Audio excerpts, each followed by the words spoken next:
doing pretty good. All right. So your house looks Yeah, like a more kind of like a nomad.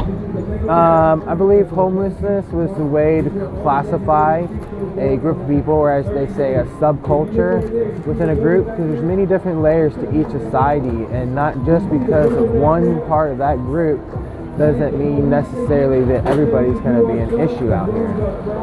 And like people also, if you can't afford a house due to the economic standards and what house prices are within the market, then more than likely you're going to be out on the street. I've seen so many people come and go out here that have like multi-million-dollar houses and are in the streets and then go crazy. And some, they get it together and they go back home to their family. It's like everybody is grown with a different life and a different choices. And even though some of them are the same, it does not mean that the life that they led was the same. So in other words, you're choosing to be out here. Yes, I have another path that I'm going to be taking. I won't be here on the streets anymore. I'm going to be more than likely heading back east for a little bit. Yeah, I was born in Kentucky, lived in Maryland and in the Chesapeake Bay area, where my great uncle owned like multiple boats out on the Chesapeake Bay. We had blue crabs and stuff like that. I remember literally whenever I was like 2 or 3. And people say, how can you remember back that far? I'm like, oops. It's simple, especially whenever you can, it's like I remember diving and trying to bob for the oysters. We got pearls from those. And I remember whenever I was 5, I grew up eating meat, so vegans being the choice, and I'm slowly going into a complete vegan because I've noticed unless you're foraging for your food, you're going to basically need to pay more for it in the market or do work trades with farmers and stuff like that. I also have a theory for anyone that wants to go completely vegan. You know, your blood types are based upon an acidity level within your blood, which helps keep them separate. If you try to make some blood, it coagulates or gets issues. I don't understand anything about the science except what I've asked my friends that do. So my theory is, since a higher acidic blood burns through plant-based proteins at a more accelerated rate compared to what their acidic level in their blood would allow, like dissolving meats, then you would need to find out how much plant-based protein each blood type would need based upon their acidic level to have the proper active body or overactive, like if you want to build muscle, for plant-based protein to be able to completely go off of all animal-based byproducts. And do you really think that any of the governments or Texas or places would want to put in money for a study like that? No. So I'm O positive, which is 39% of the world's population, and I come from ancestral lineage that were predominantly meat eaters. On my mom's side, my great-grandmother, her maiden name was Atkins. She was born in 1917. She married my grandfather, Walter Ray Norman, I believe. Walter Ray Norman. And I connect my bloodline from the Normans of Normandy, France to Robert the Bruce, the first Scottish king. Even though my name is Bruce, I wasn't named intently after my ancestor, but we were the first Scottish king, if I remember correctly, Robert the Bruce was. And I'm a legacy Freemason, but I choose not to enter into that because there's a lot of things about it that people don't know. And in those certain societies, if you ever do decide to get into something like that, be the voice for change, but also make yourself an exit route, because if you can't change or make a difference that makes you feel like you want to enter, then don't. Do you sleep here on the Venice Beach? I stay around somewhere in a capacity, but I don't see a tent or anything like that. Nope. Also, there's one thing. There's like in the Houseless Society, there's some people in the streets working as concierge at some of the best hotels in LA. But they're still in the street. Yeah, it's how you carry yourself. They can't afford houses, right? Nope. Some are even sleeping in a tent. And you would not know it if you met them in regular day away from where they sleep. Oh no, yeah, I met some. I interviewed quite a bit of people like that, you know. More, you probably have. Some of these people have actual full-time jobs, and they can't afford housing, so they sleep on the street, or they have these surfer, these places where people go surfing around. I guess they rent rooms out or something like that. Yeah. Sorry, I'm just checking my DoorDash, make sure I still have the ability to work. How do you deliver food? I deliver it on the bike. Okay. This bike? Oh, yep. Okay. And I'm hitting up and dashing until 2 a.m. in the morning.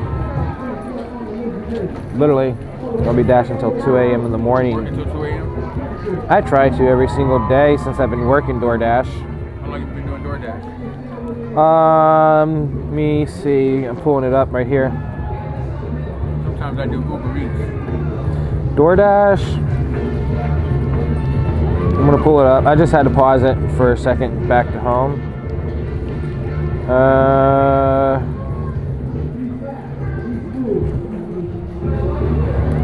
So far, about 3 weeks, and most people, they don't do their deliveries, and within the 3 weeks that I've done, I have 260 deliveries.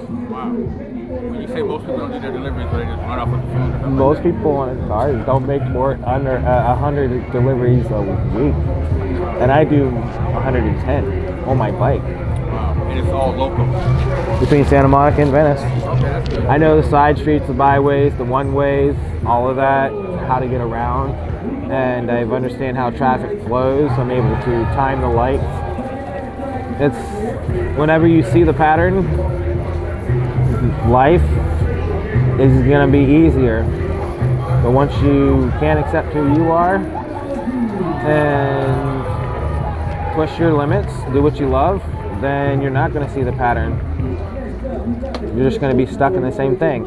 There can always be something new created from anything. Don't think this one thing is set in stone. Everything evolves, or however you want to say, grows. If there was one thing that you could do to change the world, what would that be?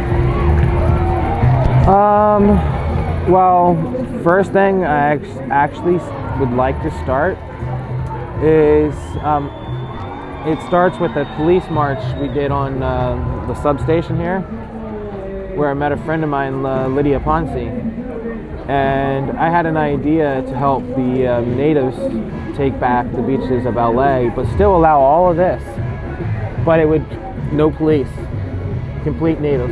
And the thing would be is every 4 years during our presidential elections, from what I've heard, and I think I've remember seeing a video, tribes from all over the Americas, the North American Eagles and the South American Condor tribes would run and meet all over the Americas everywhere. I want to send representatives out to every single tribe with respect of the Chumash and the Tongva, which are the coastal-based Indians, indigenous or native, however they prefer to be called, want to come here and do a Native American sweat lodge ceremony. Any tribe that has stopped or still does, to be here with the respect of the Chumash. I have a friend of mine up in North Dakota, Lee Plennywolf, who is Lakota Sioux and does sweat lodges. I've been to one of them. I didn't properly hydrate, so it's only able to sit through 3 of the sets of 4. And so my goal is the money that we raise from the tribes agreeing to come. It will be donation based because the tribes, it's how they prefer. They don't want to feel like it's being paid for because it's spiritual for them. And whoever is able to be healthy enough to come in, they have to be also you just can't expect to show up, donate, and get to sit in. The tribe has to accept you into the sweat. And that money will be used to file at federal and state level eminent domain of the beaches of LA for the native tribes, with an agreement that the beach was completely open but would be regulated by the tribes, including areas where vendors set up for doing the art. That would also be considered part of the tribal land. And it would bring the art back to Venice, the history, with a self-police government force that would keep the police away. And on tribal land, you know what that means? Federal land. Federally protected. And since it's California, you could still allow that money for cannabis to be there, but it would be funneled into the federal government. Imagine that. Money from California being given to the government, showing up how much money could be made, and we have the process to do that. I'm like, also, most people don't know that in 1933, the Manual of Pacifico's drug plants states that cannabis sativa indica is an anodyne and intoxicant, which is a pain reliever and something that stupefies by extreme measure, and classifies narcotic as damage or may depress the nerves. And any medical fact book in the Library of Congress can reverse any federal congressional ban or law. So it could remove cannabis as one narcotic.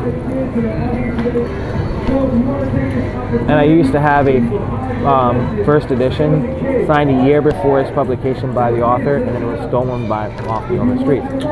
I found a digital copy and got it saved, so if they try to delete it, I can show proof that it was in there.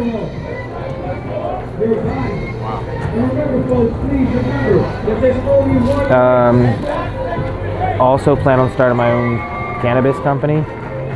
I have places I'm going to use, like Bruce Margolin, a company called 9 Point Strategies, because they're basically a management company for everything legal.